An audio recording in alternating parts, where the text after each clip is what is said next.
Welcome back to Crypto Meets AI. Jerry here with an update for you. Do me a favor, friends. Smash that like button, hit subscribe, and comment down below. Now let's get into this. There are decades when nothing happens, and then there's weeks when decades happen. XRP. The Fed is exploring payments accounts for fintech and crypto firms. Guess who's been working on this for over a decade? Yes, you got that right. Ripple and XRP. Don't forget that Ripple has applied for a Fed master account as well. Guess who will lead this movement? Yes, you got that right again. XRP. We are very close, my friends. Today, the Federal Reserve banks provide access to master accounts and financial services to legally eligible entities following our guidelines for evaluating account and service requests. The payment account would be available to all institutions that are legally eligible for an account and could be beneficial for those focused primarily on payment innovations. What is an ETP? An XR ETP is an exchange-traded product. It's a regulated investment vehicle that tracks the price of XRP just like an ETF. It lets institutions and investors gain exposure to XRP through traditional stock exchanges without holding the token directly. It's XRP entering mainstream finance, bridging Wall Street and blockchain. This is way bigger than most people realize.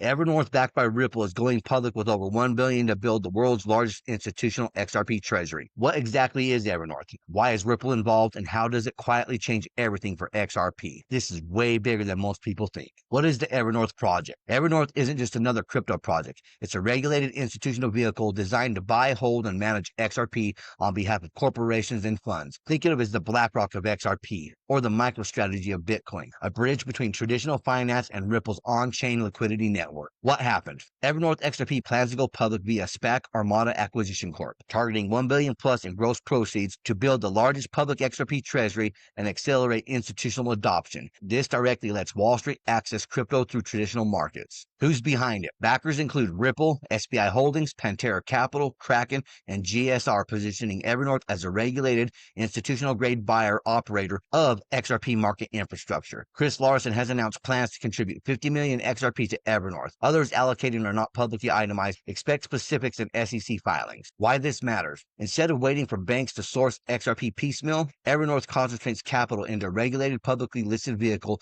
making institutional exposure to XRP simpler, mandate-friendly, and scalable. Think deep books, compliant access, and treasury operations. How it fits in Ripple's stack. Ripple payments plus liquidity rails. Medico and standard are custody. G-Treasury corporate cash FX workflows. Evernorth XRP, capital markets and treasury buyer for XRP. DNA on-chain, the credentials. Together, plumbing plus custody plus buyer equals institutional flywheel. How Ripple is quietly building the future of global finance. The ECB, the Fed, SWIFT equals Ripple. If treasuries combine regulated XRP exposure and route flows via G-Treasury style systems that already speak SWIFT and FedWire and PSD2 APIs, the bridge from legacy rails to XRP liquidity tightens quietly.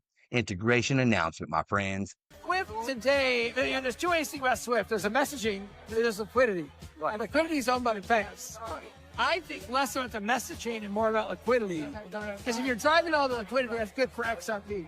Anyway, so I'll say 5 years and 14%. If XRP soaks up 14% of Swift's payments, oh boy, you're in for some price movements like you've never seen before. The escrow activation. Ripple's escrow wasn't just locked XRP. It was pre-programmed liquidity waiting for institutional-grade rails.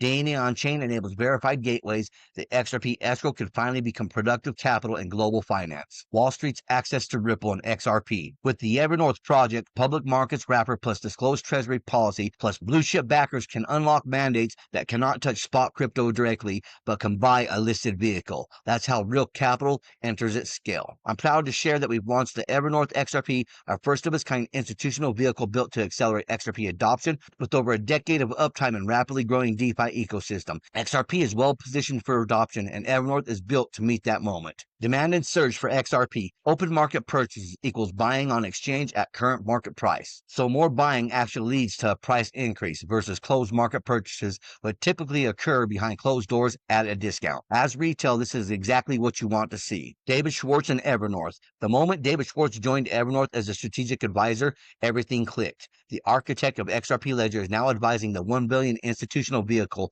built to buy and deploy XRP across capital markets. He's not watching the plan unfold. world, he's executing it. XRP community, I promised I would have an update on my next adventure soon, right? Well, here's the start. I'll be a strategic advisor to Evernorth XRP, helmed by my friend Ashko Blue. Evernorth was founded as a regulated, scalable investment vehicle to tap into opportunities for XRP in DeFi and capital markets, extending the entire XRP ecosystem. I'm excited to get started. Ripple's latest moves aren't expansion, they're integration. From Treasury to Evernorth, Ripple is quietly wiring itself into the financial core. Corporate treasuries, banks, and capital markets across the Fed, ECB, and Wall Street. The new system isn't coming, it's already here. And last up, their move to total domination and control. The United Nations Agenda 21, Sustainable Development. It's the inventory and control plan for all land, all water, all minerals, all plants, all animals, all construction, all means of production, all food, all energy, all information, everything. Digital ID is the key infrastructure required for the globalist technocratic communists to control you and every single thing on Earth. We must do and take every single steps necessary to avoid this fate. The United Nations Agenda 21, Sustainable Development. It is the inventory and control plan.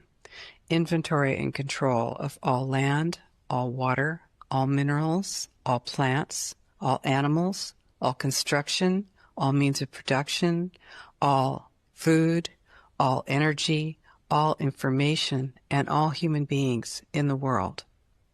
And this is a plan that was agreed to by 179 nations back in 1992.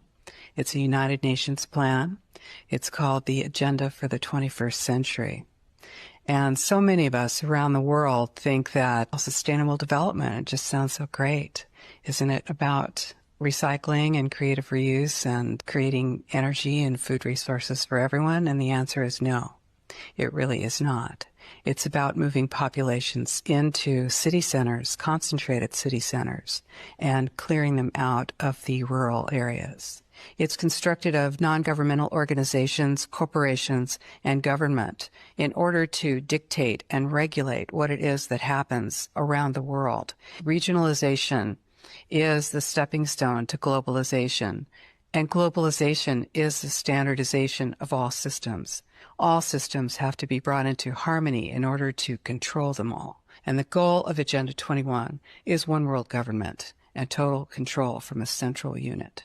The principles are public-private partnerships, which is fascism.